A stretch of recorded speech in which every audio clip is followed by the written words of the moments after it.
Prince Aegon Targaryen, second of his name, of houses Hightower and Targaryen, is quite an interesting character, and for one who only has 21 minutes of screen time split between several actors, one even being a baby, to be this complex and intriguing is quite astounding. He is clearly meant to be quite villainous, as seen by his actions throughout the season. He essays several servants, has pleasured himself out of windows. He's even sold his own illegitimate children to the fighting pits.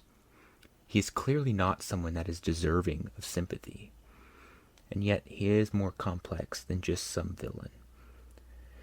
His crimes may not be so easily forgiven, but the why of what he has done is also important in understanding and unraveling this character.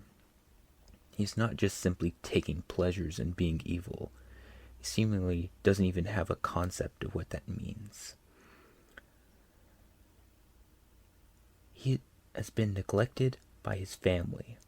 His own mother and grandfather don't really see him as a person so much as a piece on a game board that they both mean to control. At this point, his father, Viserys, is already quite sickly and on his downward spiral, so he was not even as attentive as he should have been.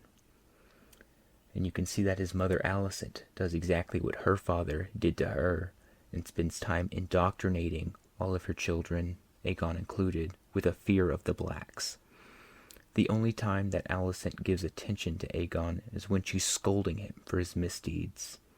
And from this perspective, that is the only way that he can get her attention, so he seems to be forced to do these acts. I mean, he even falls to alcoholism at a young age as a coping mechanism, as seen in episode 6. But even from a young age, he seemed more Hightower than Targaryen. Though he has the looks of a Targaryen prince, he more often than not sports the green of his mother's house colors, compared to his nephews who, although don't quite have that Targaryen look, are seen sporting the Targaryen house colors more often. Perhaps this is supposed to show how he's more loyal to the Hightowers than the Targaryens. After all, it was Otto's scheme that led to his birth. Yet as he grows up, and Alicent follows in her father's footsteps, and uses her children the same way that Otto did to her, instilling this great fear of Rhaenyra and her blacks, treating her children more like soldiers, telling them it's their duty to stand up against them, even giving Aegon an unbearable task, telling him that war is going to come by either Rhaenyra killing all of the Greens to secure her throne, or by usurping her throne from her.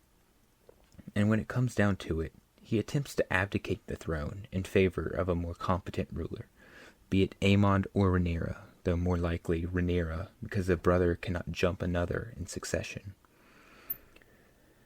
And this all leads to Aegon acting out, doing these horrible things in hopes of getting attention, in hopes of making himself less kingly, and thus less of a rival to Rhaenyra's claim. This doesn't really work out as well as he hopes, though. His father gets quite ill, and his mother only shows him her disgust in him. And Otto, his grandfather, only shows how displeased he is in Aegon's actions that shame the Hightower name. Episode 9 revolves around Alicent and Otto, his mother and grandfather, fighting over who can find the prince, just to control him, not even to keep him safe, not even to, in their own vision, anoint the rightful king. To both of them, Aegon is simply a piece on the board that they both need to control. Otto Hightower acted similarly with Alicent making her queen, then using her to influence King Viserys. Even in the last scene of episode 9, you see him as his mother is trying to give him the crown and anoint him king. The only thing he's thinking about is how he believes that his father never really loved him. And then he has to ask his own mother if she ever did.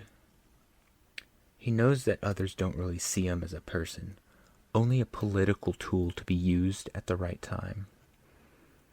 It seems the only time he feels he belongs is at his coronation, where he finally gets praised, not by his family, but by the small folk. He is anointed with the Conqueror's sword, the Conqueror's name, the Conqueror's crown, and now he has the Conqueror's kingdom. He has the praise that the small folk have given him. Will this give him something to fight for, something to act better for? He's finally getting this unconditional love. Perhaps there is a chance of redemption in the future for him. Maybe he will try to earn the small folks' love with kind policies and good rulings.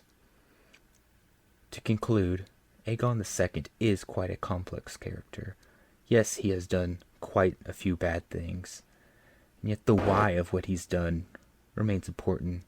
Perhaps his future could hold a more sympathetic view in Season 2.